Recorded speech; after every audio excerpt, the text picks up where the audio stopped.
Live from Augusta, you're watching News 12 live at 5. The lives of two young children taken by a fire early this morning. The Richmond County Coroner says 10-year-old Tayasia Clifford and 7-year-old Aubrey Williams died in their home on Moore Road at around 1 this morning. We go now to Sydney Hood live in our studio with the latest information. Sydney. Their mother and another daughter made it out alive this morning. So as you can imagine, the pain that family is feeling right now is unspeakable. We spoke to neighbors who didn't want to go on camera, but say it wasn't uncommon for them to see 7-year-old Aubrey and 10-year-old Tayasia playing in their front yard like normal little kids. Things were quiet out there on Moore Road today. We mainly saw neighbors passing by in shock. Now, the cause of the fire is still under investigation, and within the last hour or so, the fire chief sent out a statement offering his condolences. He says he's, quote, heartbroken over the loss of 2 young lives. Just so difficult.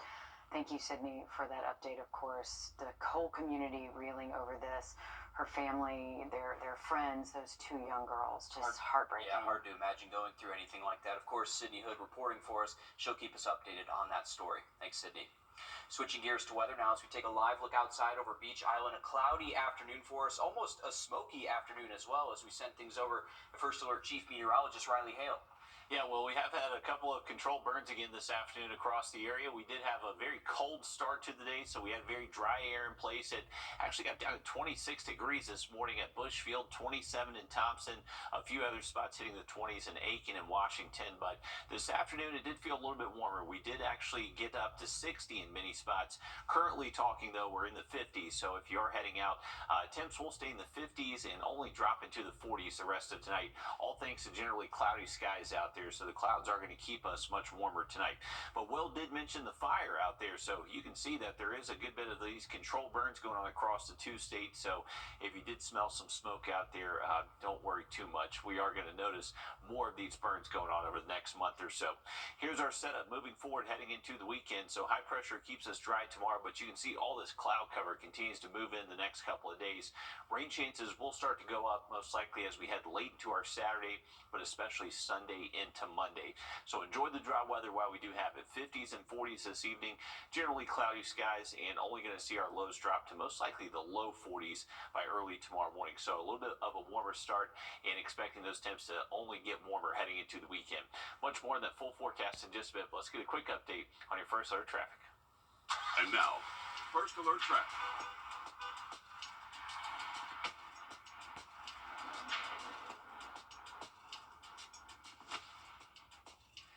All right, here's a current look at I-20 Riverwatch Parkway, and you can see I-20 right now not looking too bad, and we are just seeing cloudy skies overhead. We'll go out to Grovetown next, and looking at Lewiston Road, exit 190, and Lewiston Road looks to be a little backed up there near the traffic light at the interstate, but for the most part, we do have a good afternoon out there. Have a look at some rain heading our way late this weekend in just a little bit. All right, thanks for that, Riley. The United States military continuing its strike with suspected connections to an arson attack against police in Atlanta, now in custody. 30-year-old John Mazurek is charged with first-degree arson. This comes just a few weeks after another man was arrested in connection to another arson attack. Since the new police training center was announced, authorities say suspects against the development have launched attacks, including one in July. They claim Mazurek is tied to a fire that started at a special operations center where several motorcycles were damaged. There is a $200,000 reward for information leading to the arrest and convictions of those involved in the string of arson attacks. Today marks 56 years since one of the most violent nights in South Carolina's history, the Orangeburg Massacre. On this day in 1968, highway patrolmen opened fire on roughly 200 unarmed black protesters, many of them students at South Carolina State University. 3 were killed and 28 were injured. The peaceful protests were over black students being denied entry to a local bowling alley. Later, it became known as the Orangeburg Massacre. Today at SC State, students in the community honor the sacrifices made by those students. We have to continue to connect the tissues of remembering sacrifice, unintended sacrifice, but recognizing that even with the sacrifice, they made a difference. They made a big difference. They are still making a difference. You can't see my goosebumps right now, but they're there. Because I know how significant a difference was. Despite being one of the most violent episodes of the civil rights movement due to the Vietnam War raging on, it went widely unreported. To this day, there is a significant effort to make sure this piece of our history is not forgotten. Medical marijuana is back up for debate in Colombia. Lawmakers are weighing a bill that could make South Carolina the 39th state to legalize medical cannabis. Our State House reporter Mary Green has the latest. The Senate began debate this week on Republican Tom Davis's bill to legalize medical marijuana. This legislation passed in the Senate 2 years ago, but it was killed over in the House on a procedural move before debate over there could really get going. We're not rolling the dice. We're setting forth a very conservative, responsible way for patients to access cannabis upon the authorization of their physician.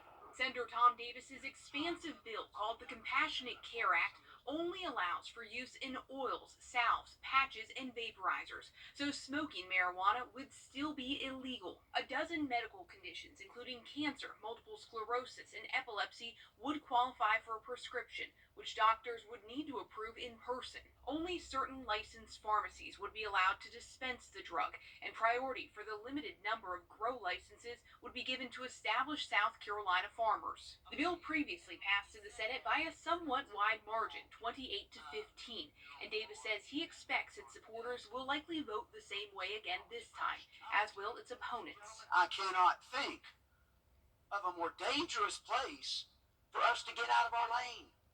Because that, very simply stated, is exactly what we're doing. In 2022, it took 3 weeks of debate before this legislation came to a final vote in the Senate.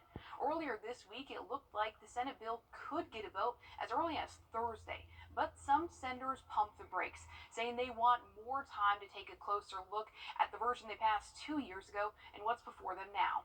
Reporting from the State House, I'm Mary Green. And senators will continue their debate on this bill when they next convene on Tuesday. Savannah's port is one of the busiest in the United States. In 2022, a nearly $1 billion project to deepen the port was completed after more than 20 years of work. And now, less than 2 years later, Georgia lawmakers want to deepen the port yet again. They say this is to keep up with the growing size in cargo ships. Many of the larger ships have to wait until high tide to enter, which of course slows down trade. The Army Corps of Engineers says they would need roughly a decade to deepen the port by another 5 feet. The first step towards this is for a feasibility study to be authorized, which could be as soon as next year. In Georgia, the push for a new tax-exempt holiday is turning into a fight over gun rights. We'll break down how this could impact you coming up next. Riley? Well, highs are getting close to 70 degrees over the next couple of days, staying dry until we get to late in this weekend. We'll have that full forecast just after the break. Time and temp. All right, welcome back. Here's a live look over Clarksville Lake. It is a cloudy and calm afternoon. Pretty slick-looking lake out there, and we are going to hang on to cloud cover the rest of tonight, so that's going to keep us much warmer tonight. We got down into the mid-20s early this morning. We're expecting lows tonight to actually stay in the 40s for us. Looks like someone's out there trying to fish near the dam. Best of luck to them.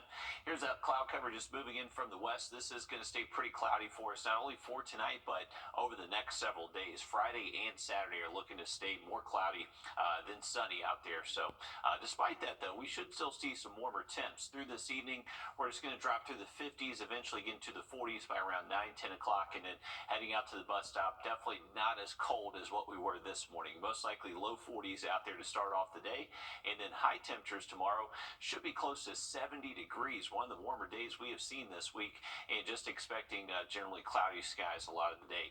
Heading into the weekend, Saturday looks to be the better day to get outside. By Sunday, we are expecting pretty high rain chances, just kind of on and off occasional showers throughout the day. May not rain all day long Sunday, but good chance you see it at some point. Here's a look at our in-house model here. This will go out to about midday Sunday, so we'll show you what it's showing. Just a lot of cloud cover out there. Warm temps staying in the 40s tonight. There's those highs getting close to 70 out there tomorrow. You can see the skies don't really budge. Just expecting that cloud cover to stay pretty thick out there. Saturday morning, even warmer start start, most likely waking up in the 50s early Saturday, and then highs reaching the 70s once again Saturday afternoon. The chance for some rain possibly Saturday closer to the I-85 corridor during the day. Some of that rain will be showing up though as we head past sunset. So later into our Saturday night, cannot rule out a few of these hit or miss showers out there. Looks like the rain chances will go up though as we head later into our Sunday afternoon. This is a jump ahead to around 6, 7 a.m. Sunday morning. That rain that's north of us will just gradually start to drop south and east throughout the day. So this particular model only goes out until 1 p.m., showing a relatively dry first half of the day, but then it will start to pick up later into the afternoon, especially Sunday night into Monday. So we're going to continue those pretty decent rain chances even into early next week. And if you tally it up between Saturday and Monday, rain totals do look to be close to around 2 inches for a lot of the CSRA, possibly a little bit heavier in North Alabama, North Georgia, portions of eastern Tennessee. For us here locally, it looks like, once again, close to 2 inches. Not going to rule out maybe a spot or two. Does see a little bit more, maybe even a little bit less, but a good soaking across the area definitely expected. Here's our temperatures here in Augusta for the weekend. So Saturday, highs near 72 degrees, 68 for your Sunday. And remember, we are going to see some pretty warm mornings as well, waking up in the 50s both early Saturday and Sunday. With the system moving in this weekend, it is going to be dropping our barometric pressure. So unfortunately, aches and pains could feel a little worse out there as we head late to our Saturday and lasting through Monday. Quick look at your 7-day forecast. We do finally get the sun back. By the time we get to next Tuesday, those temperatures look seasonal most of next week. All right, thanks, Riley. A new plan making its way through the State House could introduce a new tax holiday for guns, ammo, and more. Senate Bill 344 is meant to help Georgia hunters, but opposition to the bill claims the focus should be on saving lives, not money. Chelsea Beamfor explains. The slide's easy to rack. You got the magazine, easy to load. Thousands of guns are for sale at Adventure Outdoors, a sporting goods store in Cobb County. There's a lot of people that are, that have been eyeing a firearm that they want to purchase. A business that owner Jay Wallace says may benefit if Georgia lawmakers create a Second Amendment tax holiday. Well, sure, it would be good for our business. It's like it's good for people's business that sells school supplies when they have a tax-free holiday as well. If signed into law, Senate Bill 344 would create a roughly week-long tax-free period in October that would apply to guns, ammo, gun safes, and other gun-related accessories. Republican Senator Jason Anavitarte, who's backing the bill, says it's aimed at Georgia hunters, giving them an opportunity to help cut down on the feral hog and deer population. The Second Amendment sales tax holiday is intended to encourage hunting, conservation, and tourism in the state of Georgia. But critics of the bill say it's just a slap in the face to people like myself, to all the other families who've lost someone to gun violence.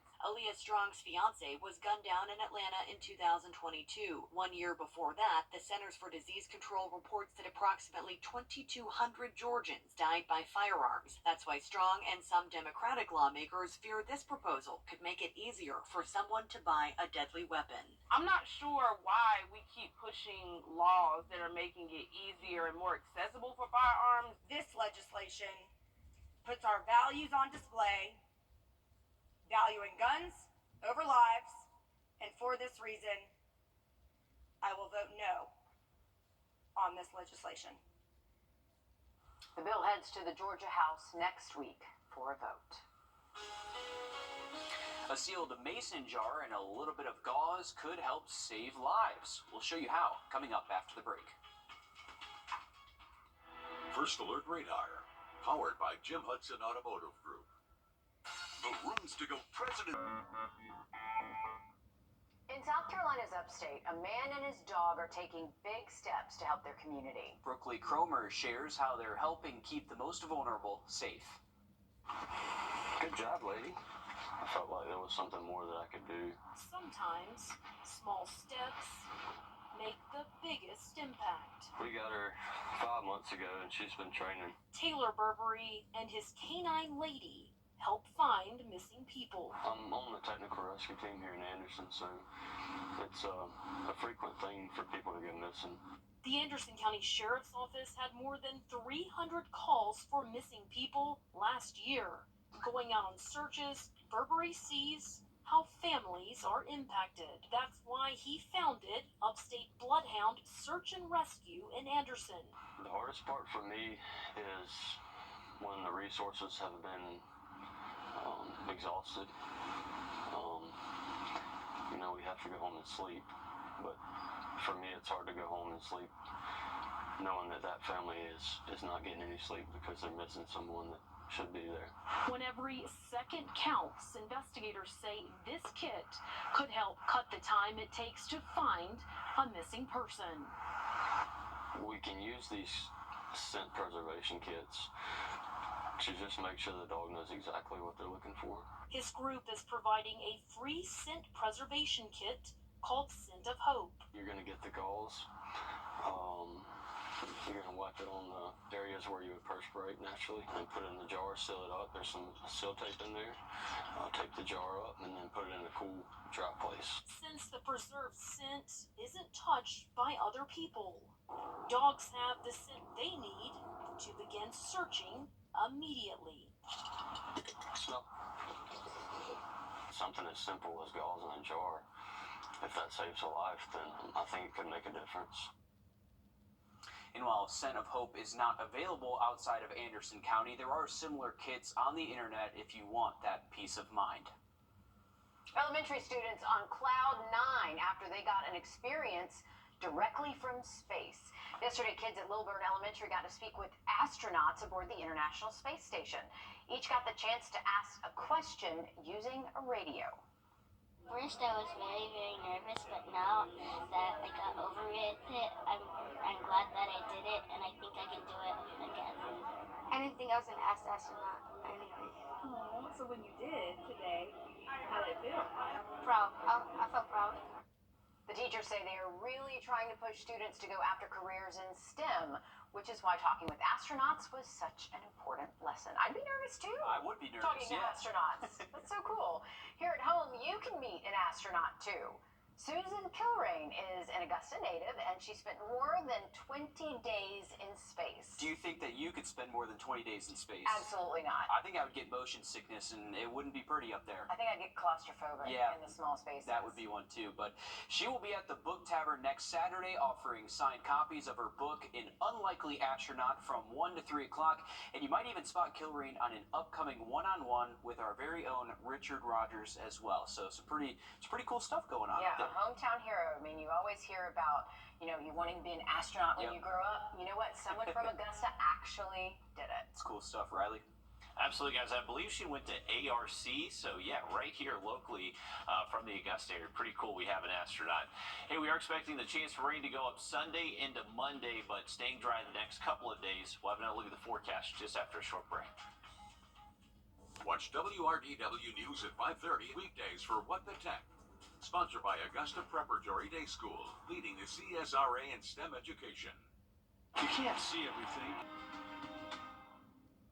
I'm Samantha. And I'm Savannah. And we're actual clients of Austin Jackson. A girl ran a red light. A tractor trailer was right beside us, so they hit her, causing her to hit us. We rolled 4 times down Washington Road. Our injuries were extensive, and we really needed not just prompt care, but a continued care plan. Once we met with Austin, I felt really sure that we were going to get taken care of. It was definitely nice knowing that we had someone we could trust, working on our case, taking care of things, and explaining every step of the way.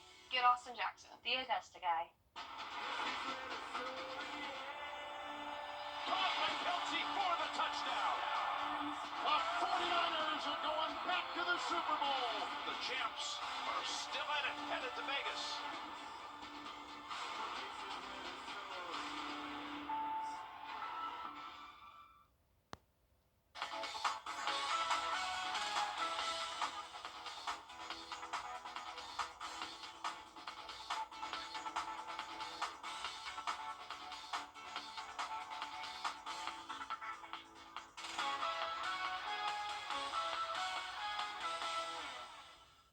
Okay, take a look at this. A South Carolina zoo sharing these photos Oh my goodness. celebrating the arrival of some utterly cute babies. Oh, the Low Country Zoo at Brook Green Garden says a litter of 6 otter pups was born on January 20th. 5 are female and 1 of them male. The zoo says all the pups and their mother are doing well, and they'll be behind the scenes for a while as they grow up and explore their new habitat. I would love one of those as a pet. That'd be so cool. I mean, a little otter Love snuggling up otters. under your chin while you go to bed or something. you know how cute they are? First of all, Look at them. They ball First up. of all, they mate for life. Second of all, when they float in the water, they hold hands. They hold so hands, they don't yeah. separate. Yeah, I mean, that's it's so just, cool. they seriously are the cutest. And they're so fun. We have a pretty good population of otters at the river and the canal. Seen them a couple times out there. Always fun to watch. Very playful and cool things to check out there at the zoo.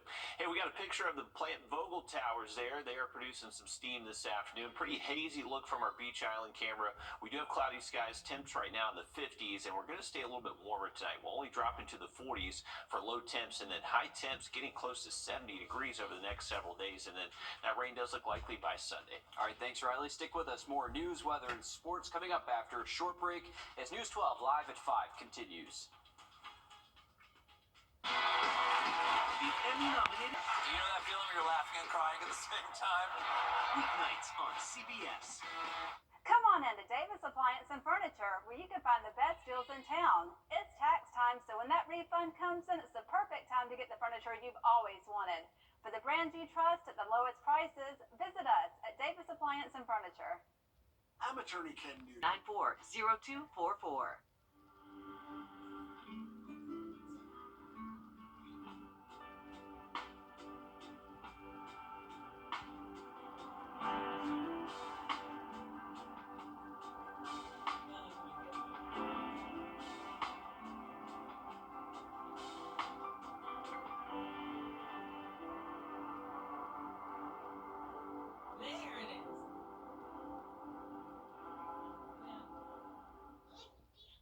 See our area as you've never seen it before, from above. It's Aerial Augusta. Watch for free at WRDW.com and on the News 12 app, available on your Roku, Fire Stick, and other smart TV devices. Come on into Davis Appliance and Furniture, where you can find the best deals in town. It's tax time, so when that refund comes in, it's the perfect time to get the furniture you've always wanted. For the brands you trust at the lowest prices, visit us at Davis Appliance and Furniture. Trust Chief Meteorologist Riley Hale for your first alert. You're watching News 12 Live at 5. Continues. Well, tonight, friends and family are remembering the life of 45-year-old Kendall Brown. He was reported missing by family last week, and after a few days of searching, Richmond County deputies say they found his body off Patriot Drive in Hephzibah. We go now to our own Nick Velan, who is live at Mount Zion Missionary Baptist Church, where a vigil and a balloon release are set to happen in the next 30 minutes. And Nick, how are people remembering Brown and his family? Yeah, well, friends and family will be gathering around in this area behind me at Mount Zion Church, and they're asked to wear red, white, and blue in honor of Kendall's favorite sports team, the New York Giants, as many communities that he was a part of will gather to know that they miss him dearly right now. Kendall Brown II served in the Army and also was a member of law enforcement here in Richmond County. He volunteered to work security at the Masters, and he loved being able to protect those around him. He was known to his friends as Spider-Man and never missed out on an opportunity to eat at the Bull Weevil Cafe downtown. His close friend, Dr. Zakiya Mabry, grew up with Kendall in Virginia, and soon they both found each other back in the same city here in Augusta. She says that she'll never forget the type of man Kendall was. Just be kind to one another. That is what Kendall's legacy means to me. And it's okay to crack a joke every now and then and not be so uptight about things that happen in life. Kendall was a wonderful, God-fearing man that loved his family.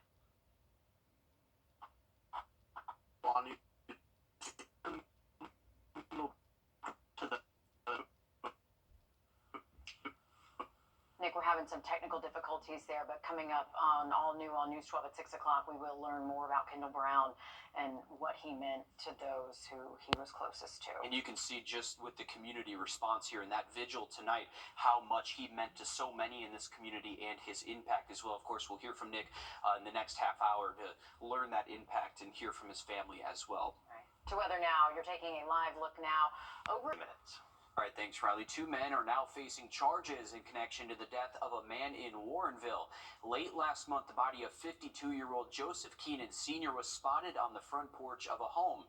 The coroner later revealed that Keenan was shot. 26-year-old Austin Satcher and 28-year-old Zachary Smith are being charged with murder and first-degree burglary. Satcher is also facing a weapons charge. The Salvation Army of Augusta is taking new strides towards fundraising in our community. From diapers to hygiene products and beyond, they are always looking for help from people able to donate. Our Taylor Martin is live at 5 at Farmhouse on Broad Street with the latest restaurant to team up with the Salvation Army. And Taylor, what's the goal for tonight? Well, the goal for tonight is to raise money for the Salvation Army Center of Hope and to get donations for children in need. I spoke with people with the Frog Hollow Group who own multiple restaurants here downtown, and they say this partnership started from a genuine interest in helping people that are facing homelessness in our community. It's good food for a good cause. Brianna Newton with the Frog Hollow Group says this mission all started with a meeting with commissioners and downtown businesses. We had a commissioners meeting back in November about the homelessness issue. That's where they met leaders with the Salvation Army and started thinking of ways they can help by training their employees on how to help those in need and being a drop-off site for donations.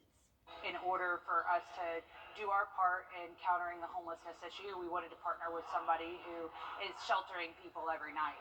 Last month it was toiletries. This month it's diapers and baby wipes to meet the increasing need of children they're seeing at the Center of Hope. In the shelter, the average is 14 kids in a night. It could be up to 25, and so there's specific needs. From Spirit Nights to being an ongoing partner for the Center of Hope by handing out bus passes to those struggling, they're hoping Farmhouse and other restaurants in the Frog Hollow Group are only the first to reach out and help. We think it's a great idea, and we would love to do more things like that with other businesses as well. Now, 10% of all proceeds tonight until 8 p.m. will go to the Center of Hope and Salvation Army. So you can drop off those donations of the diapers and the baby wipes tonight. You can actually drop those off all month long, but tonight for this Spirit Night, that's when the 10% of proceeds will go to them. So come on out, get some good burgers. It's all for a good cause.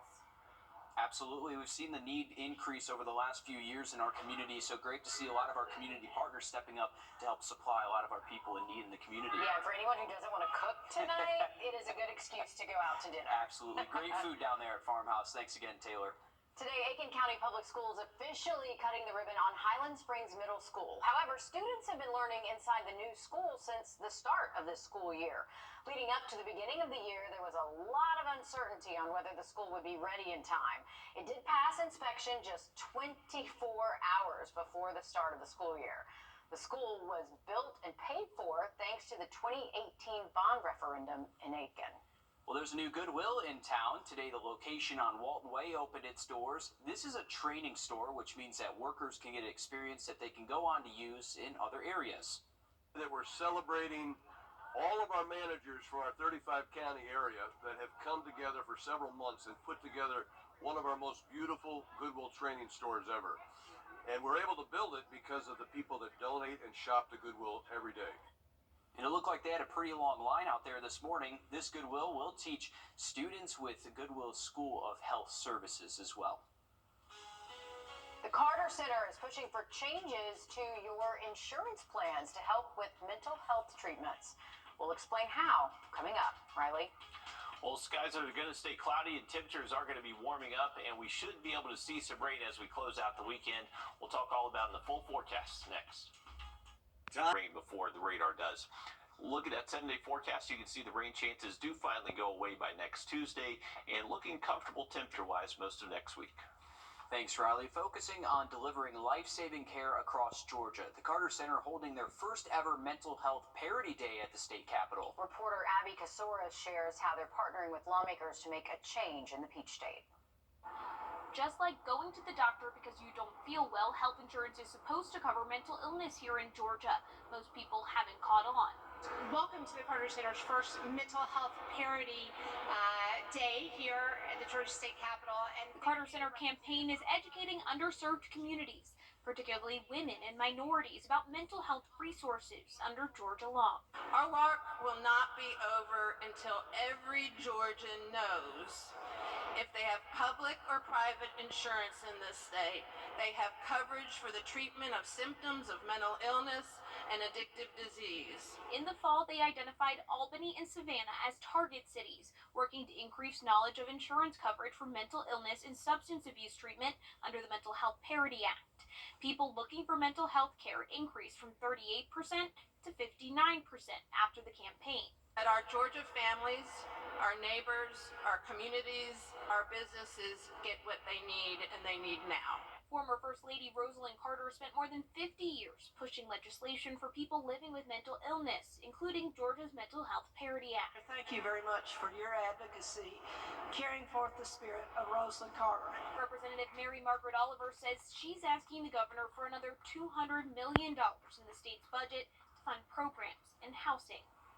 Representative Oliver presented a bill last year that included that funding and hasn't moved this year.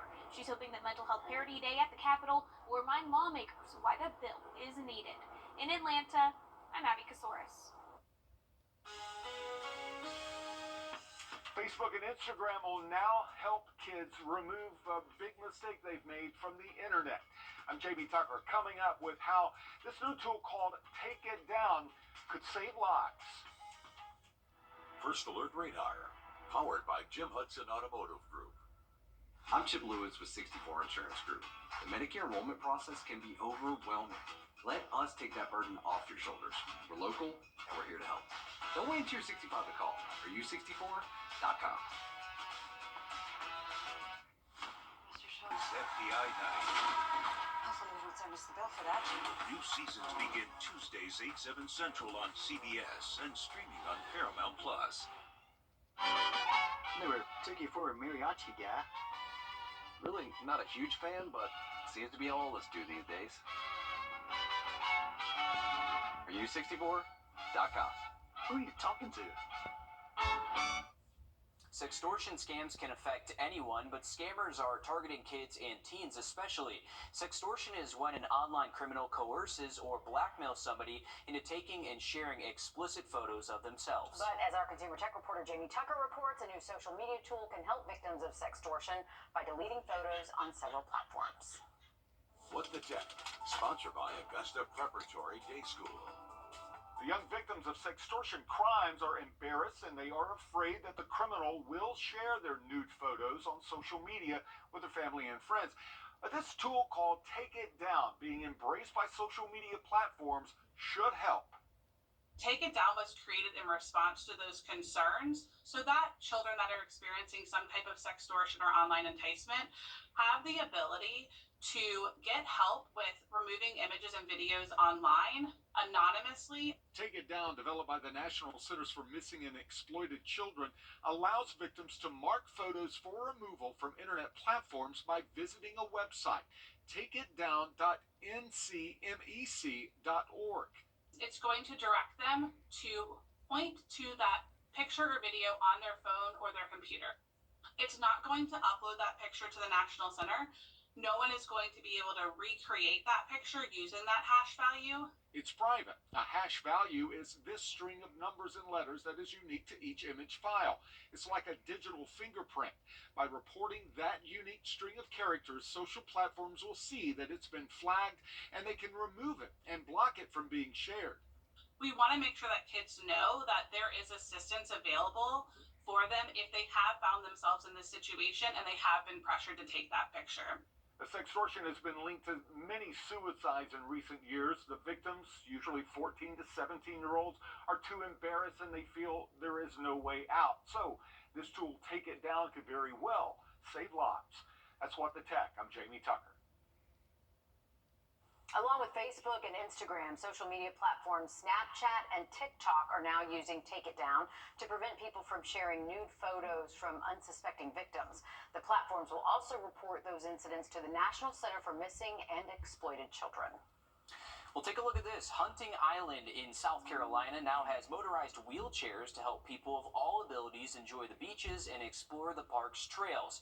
The chair is motorized and fully adjustable with the special treads, allowing users a new level of independence. One worker says that she was so inspired to request the park to get a chair like this by military families and veterans who would benefit from this tech.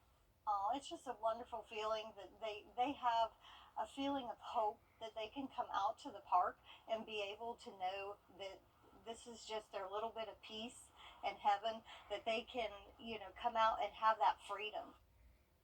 If you find yourself in the area and this wheelchair could help, you can reserve it in advance. Well, every year, National Signing Day is filled with so many special moments for our local athletes and their families. And to keep the fun going, a few football players from Evans High School signed the dotted line this afternoon. Here's News 12 Sports Director Dan Booth.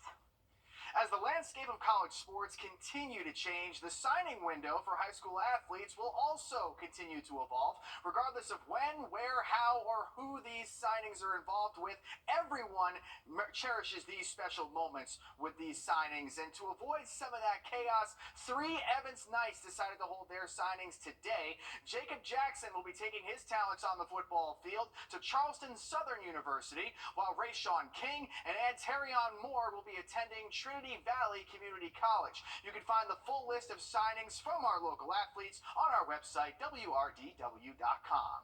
The #1 ranked and undefeated South Carolina women's basketball team is back in action tonight. They'll be in Columbia, continuing conference play against Missouri. The Gamecocks are 21-0, have 5 ranked wins, are outscoring their opponents by an average of 35 points per game, and are just really, really fun to watch. I'll have those highlights for you tonight at 11. The NBA trade deadline was today at 4 o'clock, and after a boatload of trade talk, speculation, and rumors, the Atlanta Hawks decided to not trade DeJounte Murray. The Hawks shooting guard is averaging 21 points, 5 assists, and 5 rebounds per game this season. Murray has certainly made his presence felt of late, knocking down multiple buzzer beaters, helping the Hawks stay in the playoff chase. You can watch the Hawks go head-to-head with the Philadelphia 76ers on our sister station, the CW, tomorrow night at 7 o'clock. That's it for sports. We'll be right back after this quick break. When I was a Marine, we were trained and ready to fight for this. Call all 9s now. That's 999-9999. Well, if you're looking for someone to love you unconditionally this Valentine's Day, look no further than the Aiken County Animal Shelter. All the animals that you see there on the screen, plus more, are up for adoption. Oh, this Saturday you can take your forever Valentine home for just, look at that one with the tongue out, with just $14. There will also be a doggy kissing booth along with mocktails and hors d'oeuvres served by Friends of the Animal Shelter. That's all from noon to 2 p.m. at the shelter on Wire Road. So many tongues out there. I'm sure you can get a good kiss there at the kissing booth. Absolutely. Some good-looking pups and kittens out there, and hopefully it is a great event. Looks like the weather should stay dry Saturday, only looking at a good chance for rain by Sunday, but yes. Look at that goofball. Look at them. Oh, love it. Hey, this is a live look over at Clarksville Lake. We got a couple of guys out there fishing. I've been watching them, see if they can catch anything. But nice day to be out there on the lake. We got a calm afternoon, cloudy skies. Temps are right now still close to 50 degrees. We'll stay in the 50s most of this evening. Right now we're at 54 degrees. So with cloudy skies tonight, that is going to keep us above freezing. Most likely it's going to stay in the 40s for tonight. So heading out to the bus stop, not as cold as what it was this morning. But we are expecting a warmer afternoon. Most likely highs close to 70 out there for Friday. As we head into tomorrow morning, you can see the cloud cover not really budging too much. It's going to stay pretty cloudy most of tonight, tomorrow, even through our Saturday, despite the clouds, so still warming up near 70 degrees. Heading into the weekend, if you have plans outside Saturday, not looking like we're going to see much in the way of rain, but temperatures will be warm, most likely getting close to 70 again, and then the rain will start to show up as we head into Saturday night, especially Sunday and Monday. So a quick look at that 7-day forecast again. High rain chances Sunday, Monday, but back to sunshine next Tuesday. All right, thanks, Riley. Stick with us. More news, weather, and sports coming up after a short break on News 12 at 6 o'clock.